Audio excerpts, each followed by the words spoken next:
지난주에 우리는 모든 신령한 복을 주셨는데 그리스도 안에서 우리를 선택하셨다 하는 사실에 대해서 함께 생각을 했습니다. 그러면서 이 그리스도 안에서라고 하는 말이 얼마나 중요한지 사도 바울은 이 짧은 글에서 이것이 자주 반복되는 것을 두려워하지 아니하고 계속해서 반복하고 있었다 하고 말씀을 드렸습니다. 사도 바울은 글을 잘 쓰는 분이에요. 사도 바울은 명문가입니다. 아주 잘 글을 쓰는 분이에요. 글을 잘 쓰는 원칙 중에 하나는 이 같은 말을 반복하지 않는 것에 있습니다.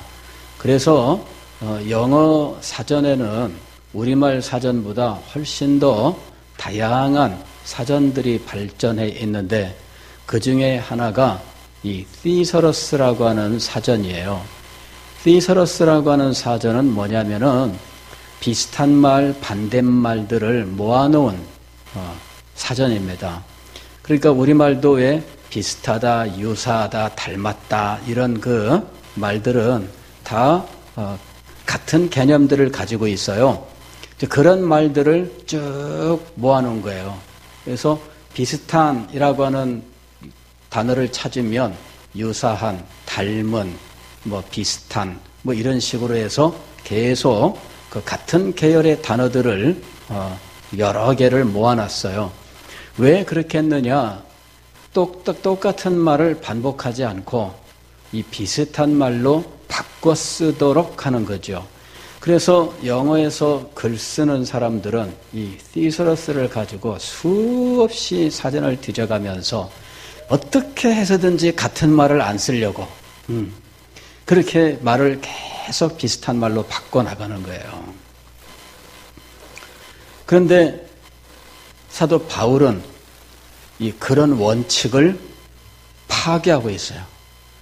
이것을 파괴할 때 글 쓰는 능력이 없어서 그냥 이렇게밖에는 못 쓰는 것이 있고요. 이 모든 원칙을 잘 알지만 그럼에도 불구하고 이 사실을 쓸 수밖에 없어서 쓰는 경우가 있어요. 사도 바울은 두 번째 경우입니다. 그렇게 밖에는 쓸 수가 없어요. 그리스도 안에서 우리에게 복을 주셨고 그리스도 안에서 우리를 선택하셨고 그리스도 안에서 예정하셨고 그리스도 안에서 우리를 하나님의 아들이 되게 하셨고 그리스도 안에서 이렇게 말할 수밖에 없다는 거예요. 그래서 우리는 어떤 사실을 알 수 있느냐 하면 하나님께로부터 우리에게 오는 모든 선하고 아름다운 것들은 그리스도를 통해서 온다 하는 것이에요. 우리는 여기서 이걸 알 수 있는 거예요. 하나님께로부터 우리에게 오는 그 어떤 것도 단 한 가지라도 그리스도를 떠나서는 우리에게 오지 않는다 하는 거예요. 그것을 사도 바울은 이 자주 반복되는 어구를 통해서 우리에게 말씀하는 거예요. 철저하게 그리스도를 통해서 우리는 모든 하나님의 은혜에 속한 것들을 받고 살아가고 있습니다. 그리스도와의 관계가 얼마나 중요한지 그리스도 안에서라는 말은 그리스도와 하나됨, 그리스도와의 연합이에요. 그래서 그리스도와의 관계를 떠나서는 우리는 아무것도 받지 못합니다. 그리스도와의 관계가 바로 정립이 돼야 돼요. 그리스도와의 관계는 그리스도와 하나됨의 관계, 그걸 말하는 거예요. 그래서 그리스도와 하나 되었기 때문에 하나님께서 그리스도를 사랑하는 그 사랑으로 우리를 사랑하셔요. 하나님께서 그리스도를 축복하듯이 우리를 축복하셔요. 우리가 그리스도 안에 있어야 그걸 받는 거예요. 그리스도를 떠나면 이거를 받을 수가 없어요. 그래서 그리스도와의 관계가 얼마나 핵심적인 일인지를 우리가 분명히 알아야 됩니다. 그런데 이 그리스도와의 관계를, 즉 하나됨의 관계는 우리가 어떻게 얻을 수 있느냐 하는 겁니다. 그것은 오직 믿음으로 말미암아입니다. 믿음으로 말미암아 우리는 그리스도와 하나 돼요. 그리스도와 연합되는 이 신비한 일은 그리스도를 우리가 나의 구주, 나의 하나님으로 믿음으로 말미암아 이루어지는 거예요. 그래서 우리는 그리스도 안에서 그리스도로 말미암아 하나님께서 우리에게 주시는 모든 신령한 복을 받아 누리게 된다 하는 것이지요. 그런데 오늘 우리가 읽은 4절의 말씀은 이런 모든 신령한 복을 주신, 즉 이 일은 하나님의 선택으로 말미암아 시작되었는데 이 선택의 목적이 무엇인가 하는 것을 우리들에게 말씀합니다. 4절, 곧 창세전에 그리스도 안에서 우리를 택하사 우리로 사랑 안에서 그 앞에 거룩하고 흠이 없게 하시려고. 여기서 하시려고라고 하는 것이 목적을 의미하는 거잖아요. 무엇을 하기 위하여라는 거죠. 즉 우리를 거룩하고 흠이 없게 하기 위하여 하나님이 그리스도 안에서 우리를 선택하셨다 이렇게 말씀하는 거예요. 선택의 목적, 다시 말씀을 드리면 구원의 목적은 무엇인가? 거룩하고 흠이 없게 하는 것이다 하는 것이에요. 여기서 거룩이라고 하는 것은 근본적으로는 하나님의 이 초월적인 영광스러운 성품을 가리켜요. 그 아주 순결하고 아름다운 하나님의 성품, 이것을 거룩이라고 불러요. 모든 피조물과는 구별되는, 오직 하나님이 모든 피조물로부터 구별되는 그 속성을 가리켜서 거룩이라고 불러요. 그리고 이 하나님과 관계된 것들을 가리켜서 또한 거룩이라고 부릅니다. 가령 거룩이란 말은 구약 성경에서 제사장에게 사용돼요. 제사의식을 집전하는 제사장이 거룩할지니라, 거룩한 존재예요. 그래서 제사장은 그의 거룩함을 유지하기 위하여 생활 속에서 각종 부정한 것들로부터 자신을 보호하고 자신을 오직 하나님을 섬기는 자로서, 하나님의 거룩하심을 섬기는 자로서 거룩한 자가 되어야 했다 하는 거예요. 이 거룩이라고 하는 것, 이것이 성경에 이 사람을 대상으로 쓸 때에는 거룩한 사람, 또 직분을 향하여 쓸 때에는 거룩한 직분, 제사장의 직분이에요. 그 다음에 물건을 가리켜서 쓸 때에는 성물이라고 부르고요. 또 집을 가리켜서 말할 때에는 성전이라고 부르죠. 그럴 때 이 모든 것들은 누구와 관련이 되는 거예요? 하나님과 관련이 되는 거예요. 하나님과 관련되지 않은 것에 이 거룩이란 말을 사용하지 않아요. 예, 거룩이란 말은 항상 무엇과 관련됐을 때 사용되는 거라고요? 하나님과 관련된 거. 제가 영국에 가봤더니요, 이 건물들의 하여튼 지붕이든 혹은 뭐 창틀이든 아니면은 그 담장이든 이 금색으로 그게 금도금인지 금덩어리인지는 모르지만 하여튼 금으로 장식을 해놓은 것이 있으면 그거는 무엇과 연관된 곳이냐 하면 왕과 연관된 곳이었어요. 예? 왕하고 연관된 곳. 가령 이 교회 건물이 있는데 교회 건물에 이 금색으로 이렇게 장식한 것이 있다. 그러면 분명히 왕과 관련되어 있는 거예요. 왕이 거기에 참석을 하든지 뭔가 왕이 그것을 뭐 세웠든지 뭔가 왕하고 관련되어 있는 거예요. 그 일반인들은 금색으로, 이 금도금으로 장식을 안 해요. 그런 거는 중국도 마찬가지였습니다. 중국에도 황제만 사용할 수 있는 색깔이 있어요. 황제만 사용할 수 있는 색깔. 일반인들이 그 색깔을 사용하면 반역죄입니다. 자기가 황제의 권위를 침해하는 거예요. 그래서 황제만 사용할 수 있는 색깔이 있는데 그 색깔이 뭐라고요? 자색. 이게 황제만 쓸 수 있는 색깔이에요. 그러니까 일반인들은 사용하지 못합니다. 그런데 사용할 수 있도록 허용된 순간은 있어요. 결혼식. 결혼식 때는 신랑 신부한테 사용할 수 있도록 했어요. 그러나 그 이외에 사람이 그런 색깔을 사용하면 이거는 반역죄에 해당해요. 누구와 연관되느냐? 지금 이 거룩이라는 것도 마찬가지예요. 거룩이라고 하는 것도 누구와 연관되는 거예요? 하나님과 연관되는 거예요. 하나님이 거룩하신 분이고요. 하나님과 관련된 것들, 즉 하나님이 선택했다. 하나님이 그를 직분자로 세우셨다. 혹은 우리가 하나님 앞에 드렸다.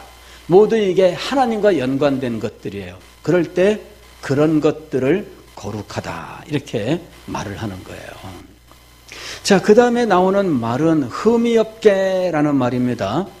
흠이 없게라는 말은 어느 때 사용된 말이냐면 제물에 대해서 사용된 말이에요. 제물이 흠없고 점없는 어린 양 이렇게 얘기했을 때 이 흠이 없다라는 말을 사용한 거예요.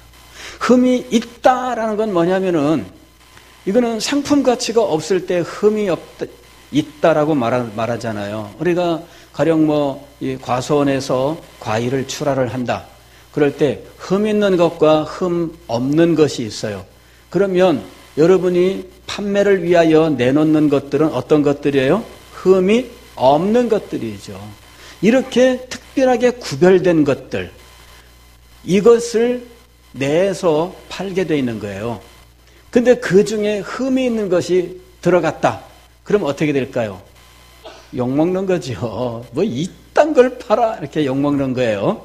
왜? 흠이 있다는 거예요. 자, 이 흠이 있고 흠이 없고라고 하는 것은 우리의 이런 일상생활에서도 역시 사용되는 말이에요. 그런데 구약 성경에서는 특별히 이 말을 어느 때 썼느냐 하면 제사에서 제물에 대하여 사용한 거예요. 제물을 하나님 앞에 가지고 왔는데 흠이 있어요. 여러분들은 어떤 것을 흠이 있다고 생각할까요? 그냥 딱 보니까 이 다리가 부러져 가지고 쩔룩쩔룩거려요. 제물로 쓸 수 있을까요? 없을까요? 네, 제물로 쓸 수 없죠. 집에서 안 쓰는 것을 갖다가 하나님 앞에 드린다. 그러면 그게 하나님께 드리는 자세로 올바른 것일까요? 그렇지가 않죠. 흠이 없다라고 하는 것은 하나님 앞에 드릴 때 구별해서 하나님의 거룩하심에 어울리는 아주 순수하고 아름다운 것을 의미하는 거예요. 즉 하나님과의 관계를 말하고 있는 겁니다. 거룩이라고 하는 것도 하나님과의 관계를 말하는 것이고요. 흠이 없다 하는 것도 하나님과의 관계를 말해요. 우리를 선택하신 하나님의 목적, 우리를 구원하신 하나님의 목적, 그 목적이 무엇이라고요? 하나님과의 관계에서 거룩한 자, 하나님과의 관계에서 흠이 없는 자, 그것을 목적으로 하고 있다는 거예요. 그 뒤에 나오는 이 말들이 계속해서 이 말을 설명합니다. 4절, 곧 창세전에 그리스도 안에서 우리를 택하사 우리로 사랑 안에서 그 앞에 거룩하고 흠이 없게 하시려고. 우리 말로는 사랑 안에서 그 앞에라는 말이 거룩하고 흠이 없게 하시려고 하는 말 앞에 왔어요.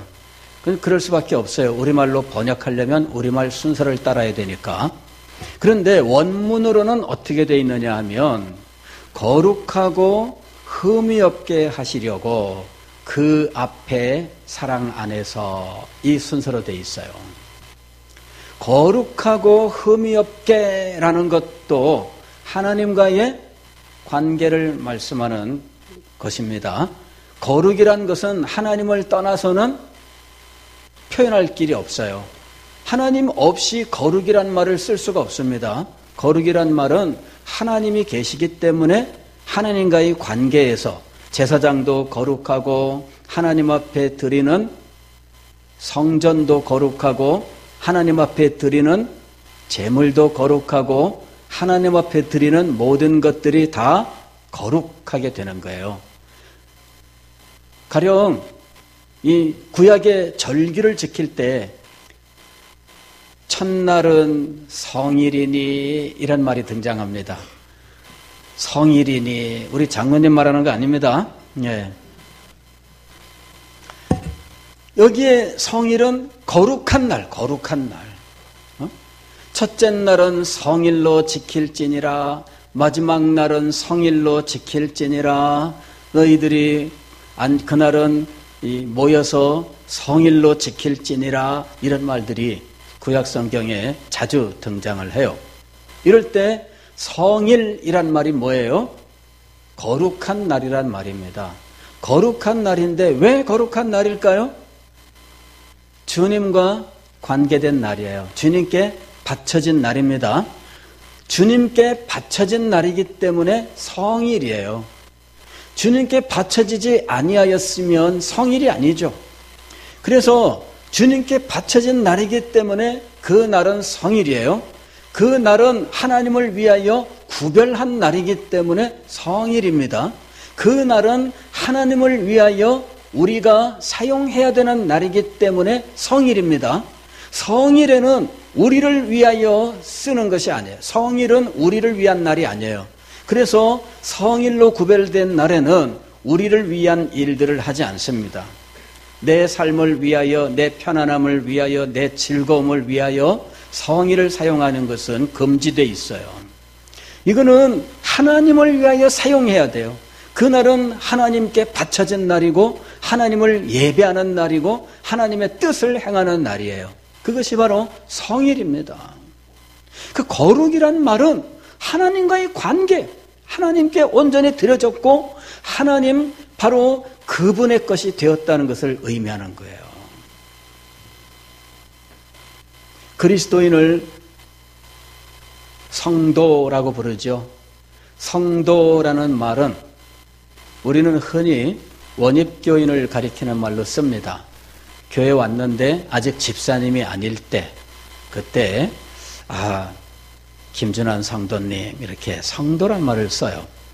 근데 알고 보면 그런 의미, 그런 뜻으로 쓸 수 없는 말이에요. 사실은 이 말은 뭐냐면은 거룩한 사람들이라는 말입니다. 성도란 말이 성도하게 되면 거룩한 사람들이라고 하는 이 복수예요, 복수. 왜냐하면 이 도자가 무리 도자예요.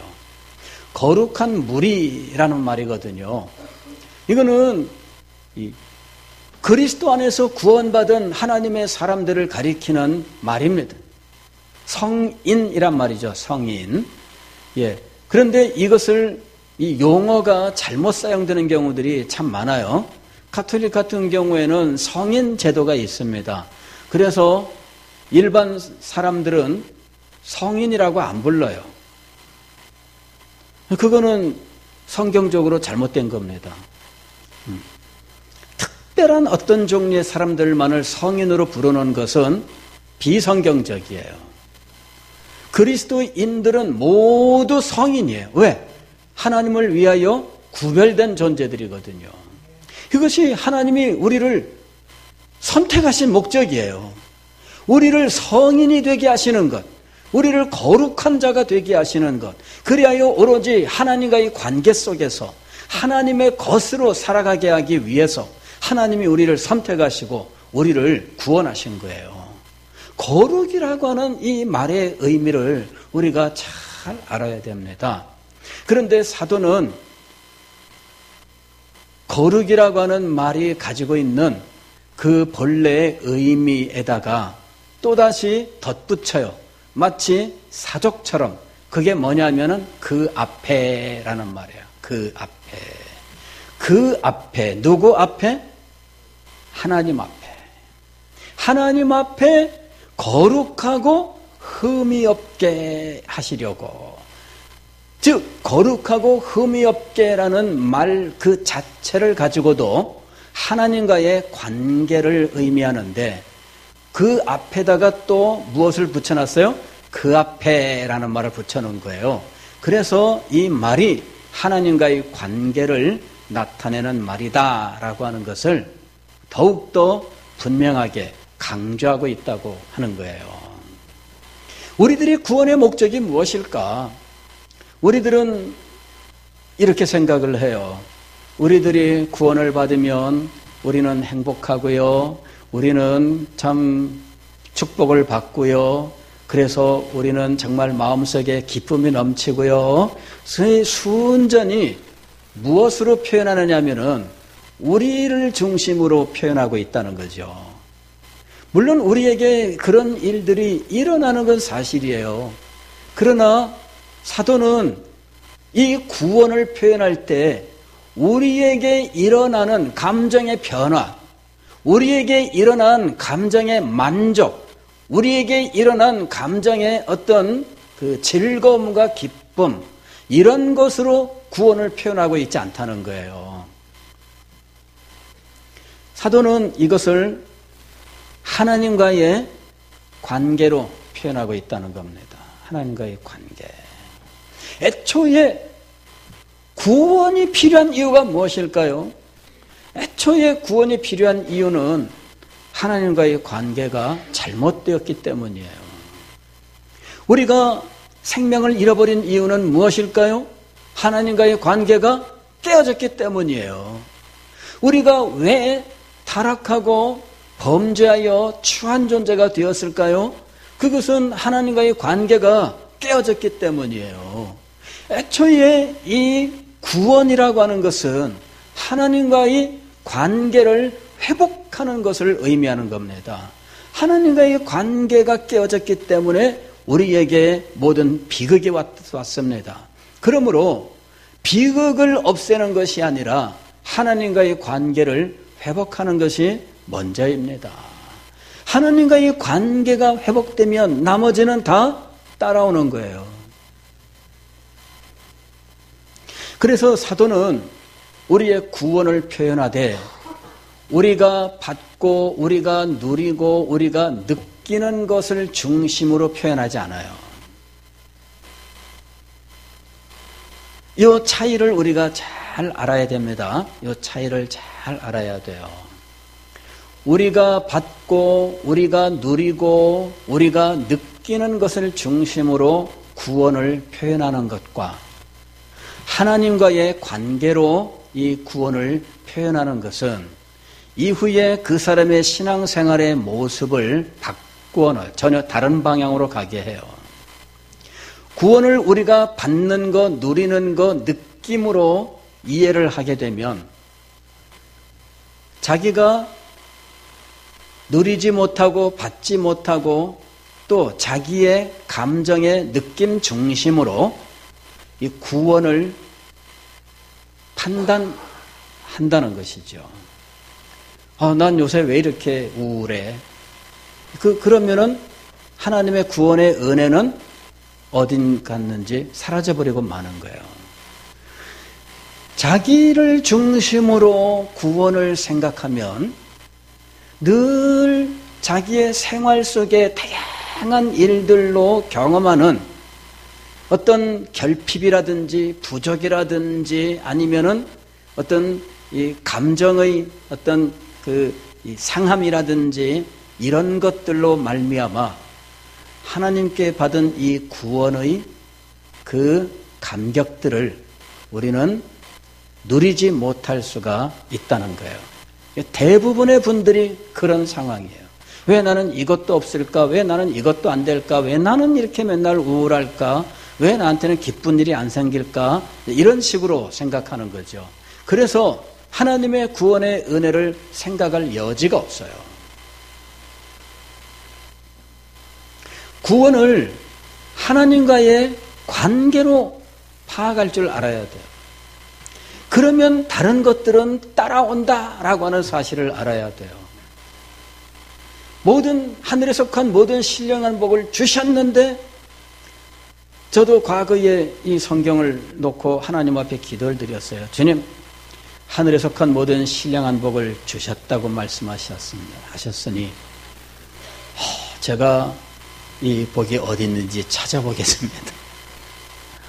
그러면서 하늘에 속한 모든 신령한 복을 어디서 찾았어요? 나는 왜 이렇게 돈이 없어? 왜 나는 하는 일이 안 돼? 그러므로 나한테는 하늘에 속한 모든 신령한 복이 없다. 근데 한번 생각을 해보세요. 하늘에 속한 모든 신령한 복인데 왜 나는 맨날 돈을 얘기하고 나는 왜 맨날 성공과 출세를 얘기하고 있을까요? 뭔가 지금 안 맞는 거예요. 안 맞는 거예요. 베드로전서에도 보게 되면은 1장에 생명과 경건에 속한 모든 것을 주셨으니 이렇게 말씀해요. 그래서 제가 기도를 드렸어요. 주님 감사합니다. 생명과 경건에 속한 모든 것을 주셨는데 이게 어디 있나요? 그래가지고 찾아봤어요. 그랬더니 생명과 경건에 속한 모든 복을 찾을 길이 없는 거 있죠. 왜 못 찾을까요? 엉뚱한 곳에 가서 뒤지고 있으니까.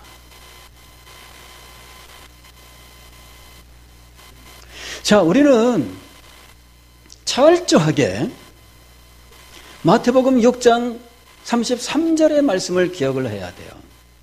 그러므로 너희는 그의 나라와 그의 의를 구하라. 그러면 이 모든 것을 너희에게. 그러면 우리는 구원도 역시 이 구조 속에서 봐야 된다는 거예요. 이 구조 속에서 사도 바울이 선택의 목적을 이야기합니다. 거룩하고 흠이 없게 하시려고. 즉 구원의 목적은 우리가 거룩하고 흠이 없는 것인데 이것은 누구와의 관계를 회복하는 것이다? 하나님과의 관계를 회복하는 거예요. 그 앞에. 그런데 여기에 또 한마디가 들어가요. 사랑 안에서라는 말이 들어간다는 거죠. 사랑 안에서. 하나님과의 관계입니다. 그 앞에 거룩하고 흠이 없게 해요. 그런데 무슨 말이 하나 더 들어가 있어요? 사랑 안에서. 이게 사실은 굉장히 어려운 부분이에요. 이 사랑 안에서라는 말을 보면은 사자 앞에 일자가 지금 적혀 있어요. 작은 글씨로. 이건 각주를 보라는 말입니다. 각주를 보면 이렇게 되어 있습니다. 1. 4절에 사랑 안에서를 빼고 5절에 사랑으로 예정하사로 할 수 있음. 이렇게 되어 있다는 거죠. 즉, 이 사랑 안에서라는 이 말을 우리말 성경은 4절에 거룩하고 흠이 없게와 연결시켰는데 이것을 어떻게도 번역할 수 있다는 거예요. 5절로 보내서 그 기쁘신 뜻대로 사랑으로 우리를 예정하사 이렇게 번역할 수 있다는 거예요. 요 말, 사랑 안에서라는 요 말이 뒤로 5절에 있는 예정으로 넘어갈 수도 있다. 그런 말이에요. 실제로 영어 성경 중에는 그렇게 번역한 성경도 있어요.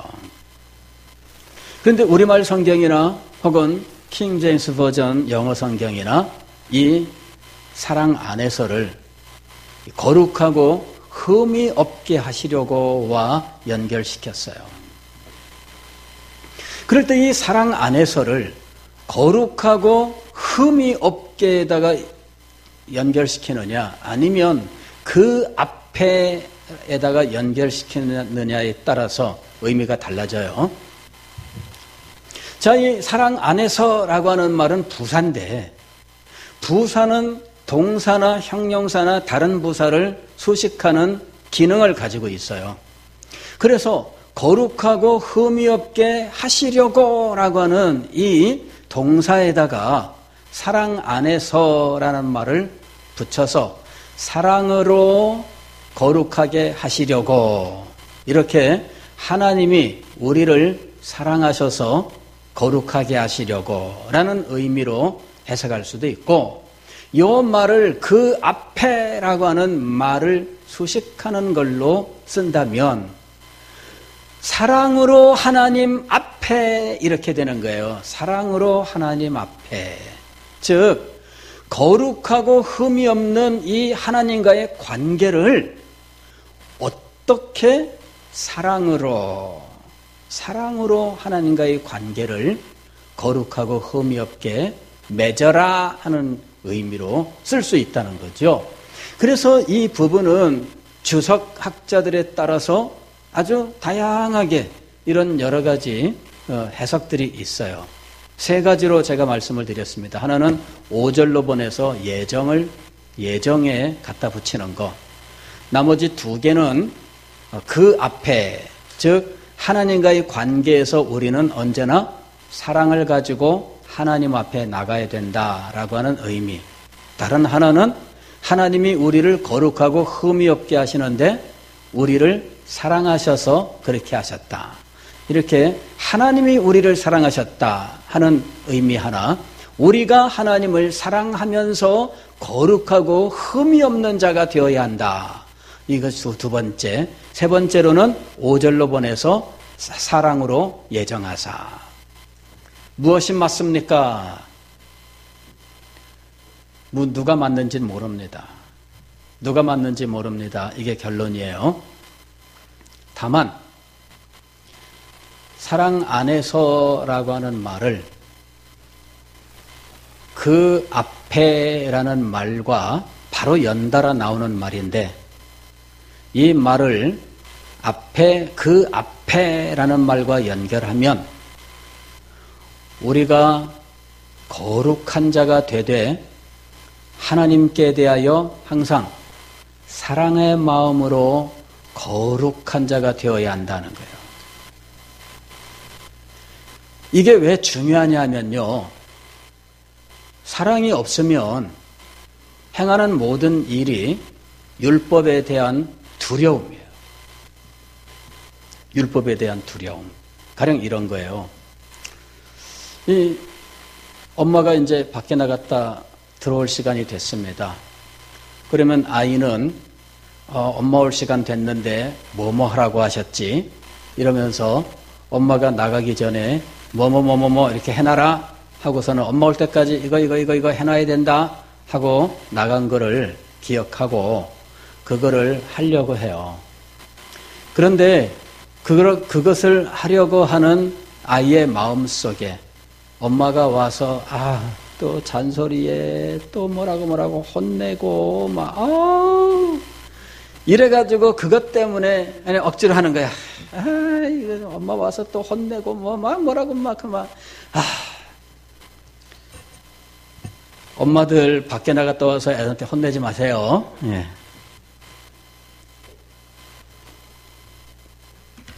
밖에 나갔다 오면 혼내는 엄마들이 많아요. 예. 혼내지 마십시오. 근데 아이가요, 그게 싫어가지고 하기 싫은데 억지로 해요. 엄마가 와가지고선 다 해놨네?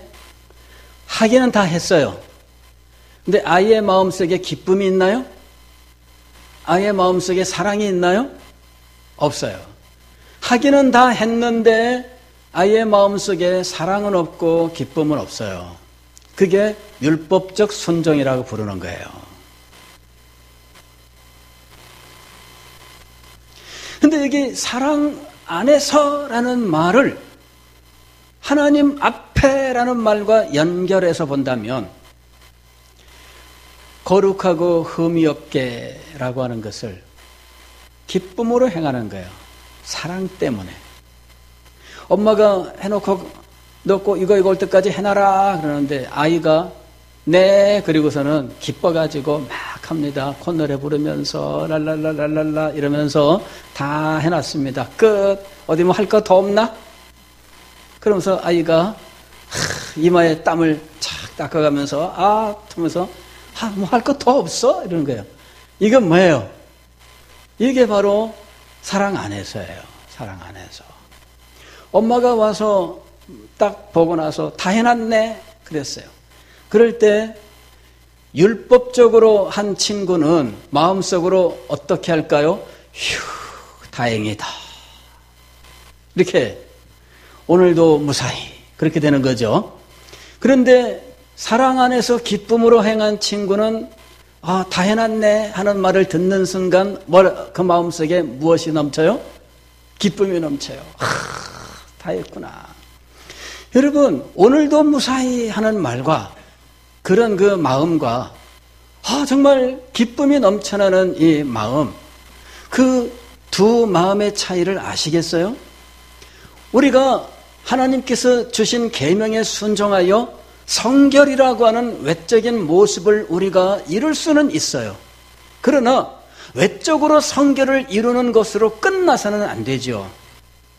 우리의 마음속에 진정한 성결이 이루어져야 되잖아요. 그래서 외적인 성결과 내적인 성결이 다 맞아떨어져야 되는데 이것이 진정으로 이루어지기 위하여 필요한 것이 무엇이라고요? 하나님께 대한 사랑. 하나님께 대한 사랑이에요. 흔히 우리는 경외라는 말을 사용하지요. 영어로는 그냥 fear입니다. 두려움이에요. 두려워하다. 그런데 이 말은 그냥 단순한 두려움하고는 달라요. 이 말에는 사랑이 들어가 있어요. 그래서 경외라는 말은 사랑하면서 두려워하는 거예요. 사랑이 없이 두려워하는 것은 뭐예요? 공포입니다. 그래서 어떤 무서운 대상을 볼 때에 우리는 두려워하죠. 그럴 경우에 이거는 정말 글자 그대로 공포를 말하는 거예요. 그러나 하나님을 두려워함이라고 하는 것은 공포를 말하는 것이 아니에요. 그럼에도 불구하고 하나님께 대한 사랑이 있어요. 그래서 하나님 앞에 설 때에는 내가 근신하여 정말 모든 것에 조심하나 하나님께 대한 사랑을 가지고 내가 이 모든 일들을 행하는 거예요. 달라요.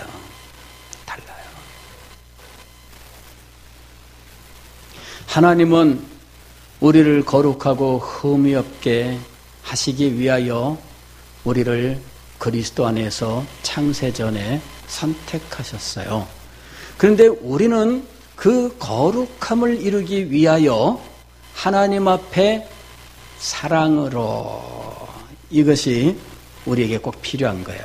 하나님 앞에 무엇으로? 사랑으로. 우리가 주일을 하나님 앞에 나와 예배드립니다. 그럴 때 우리의 마음속에 무엇이 있어야 돼요? 하나님께 대한 사랑으로. 이것이 없다면 여러분 주일날 교회 나오는 게 참 힘든 의무예요. 오늘도 또 교회 나가야 돼. 왜 일주일이 이렇게 빨리 오는 거야? 그러는 거죠. 근데 사랑으로 하게 되면 이 날이 얼마나 기쁘고 즐거운 날이에요.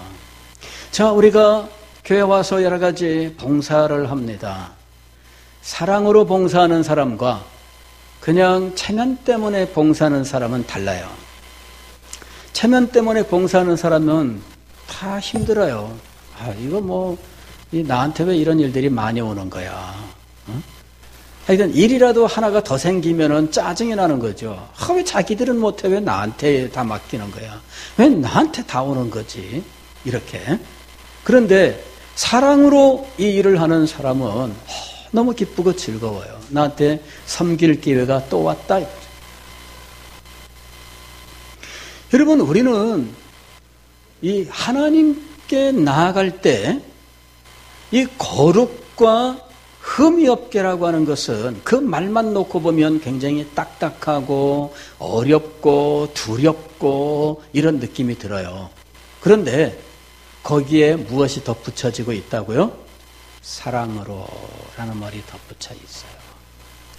하나님을 경외한다 그럴 때 이 말은 두려워하다는 말이에요. 그런데 거기에 무슨 감정이 있어야 돼요? 사랑의 감정이 있어야 돼요. 그래야 경외해요.